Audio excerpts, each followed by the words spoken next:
Welcome to the haunting of the paranormally possessed. Today I'm reviewing The Conjuring 2. It's the next true story from the case files of Ed and Lorraine Warren.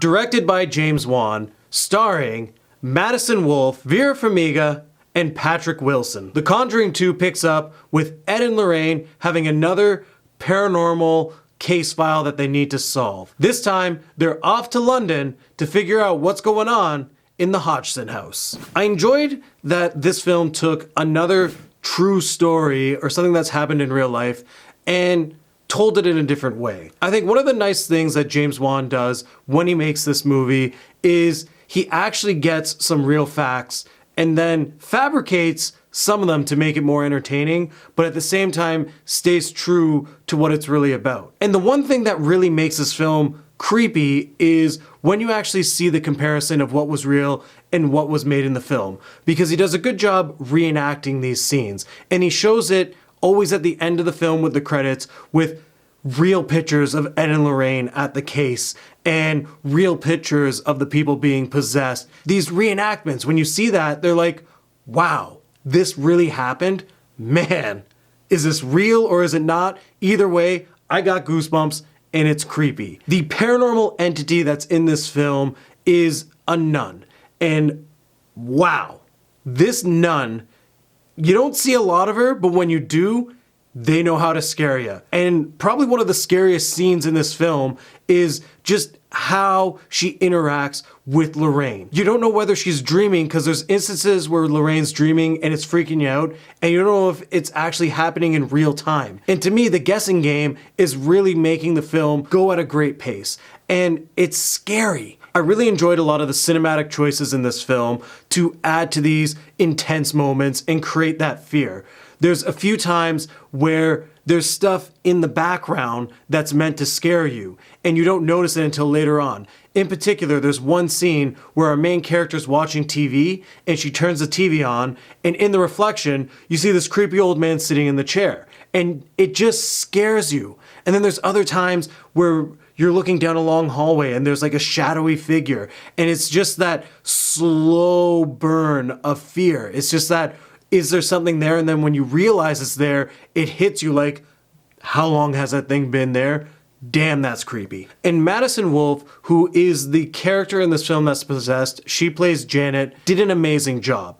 She had all these moments of delivering her dialogue in a manner that was making her seem possessed, and she had other moments where she just had to stand there and look like she wasn't herself. And she did a really good job, because it's tough when it's child actors, and I think she nailed it. She was creepy, she did the parts that she was supposed to, and she executed the right emotions in this film. The first thing I noticed about this film was it wasn't The Conjuring.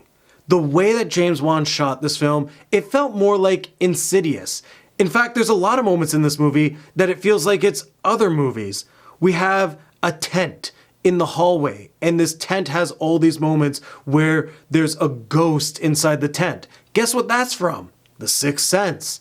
And that to me is just not scary because I've seen it before.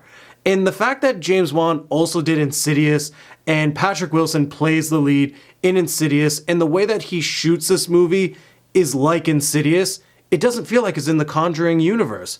Because the first Conjuring film, it didn't have these like twists and turns. There wasn't tons of like Hitchcock zooms that built like confusion. That's not what makes The Conjuring good. And in this film, he tried to create this like uneasy movement with his cinematography, and instead of just keeping it simple and letting the atmosphere itself be creepy and the characters acting in that atmosphere and having more darker moments, it wasn't there. And I was really disappointed because there was a real lack of jump scares, there was a real lack of intense moments, and there was a real lack of character interactions with the people being possessed. And if you don't have any of that, how do you have a really good possession movie? Now, speaking of the possession, a real down for this movie for me is the fact that a ghost possesses a kid, but only does so because a demon possesses the ghost. way too complex. Like, it didn't have to be that complex. You didn't need a reason for this ghost to be a bad guy to possess this little girl. And they've created this whole story which kind of steered away from the truth of the original story of the Enfield possession. And it was kind of tacky when I think about it, because again, it brings it back to that Insidious feel, where there's a greater demon that's taking over instead of someone just being possessed because, you know, guy's trying to stir stuff up and be a bad guy. I was excited for the second Conjuring movie because I was a real fan of the first Conjuring, and I really do like James Wan's work. But this film didn't really feel like it belonged with the Conjuring, and that was disappointing. The cinematography was different, the pacing of the story was different, and just the jump scares weren't there. It didn't give me a very creepy atmosphere. It didn't give me something that was haunting. It just gave me something that was kind of disturbing, but not uncomfortably disturbing, just awkward. We had some good moments and a really scary demon in the nun. And I think if the film focused more just on this nun and the way they interacted with the humans, it would have been a lot better. But that just didn't happen. So with that being said, I'm gonna have to give this film 2 crooked men out of 5. Thanks for watching, like the video, and comment below with your thoughts if you've seen The Conjuring 2. If you haven't seen The Conjuring 2, there's a link in the description for you to check it out. And what'd you think? Is this better than the first one? Or is it worse? Because I want to know. I think it's worse, but I want to hear from you. And if this is your first time to the channel, make sure to subscribe to stay updated with everything we're doing here.